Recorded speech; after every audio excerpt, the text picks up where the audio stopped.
റോഷൻ ചേട്ടാ, അപ്പോൾ 16 വർഷത്തെ സിനിമാ ജീവിതത്തിലെ ഇന്ന് ആദ്യ സിനിമ ഇറങ്ങുകയാണ്. ആദ്യ സിനിമയുടെ പൂജയാണ്. ഈ നിമിഷത്തെപ്പറ്റി എന്താണ് പറയുന്നത്?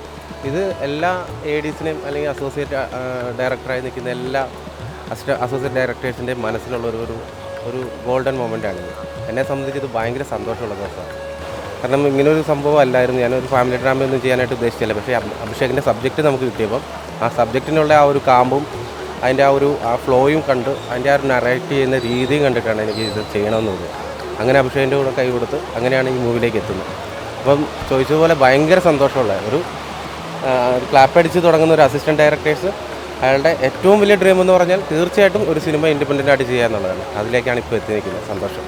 അഭിഷേക് ശ്രീകുമാറാണല്ലോ, ബിഗ് ബോസ് ഫെയിം ആയിട്ടുള്ള അഭിഷേക് ശ്രീകുമാറാണല്ലോ ഇതിൻ്റെ സ്ക്രിപ്റ്റ് റൈറ്ററായിട്ട് നിൽക്കുന്നത്. അദ്ദേഹമായിട്ട് എങ്ങനെ കൊളാബറേറ്റ് ചെയ്ത്? ഞങ്ങൾ മിഡ് നൈറ്റ് ഇൻ മുള്ളൻകൊല്ലി എന്ന് പറയുന്ന അഭിഷേക് ഹീറോ ആയിട്ടുള്ള പടം, അപ്പം അതിൽ അസോസിയേറ്റ് ആയിരുന്നു. ശേഷം എന്ന് പറഞ്ഞാൽ ഒരു ഫാമിലി ഡ്രാമയാണ്.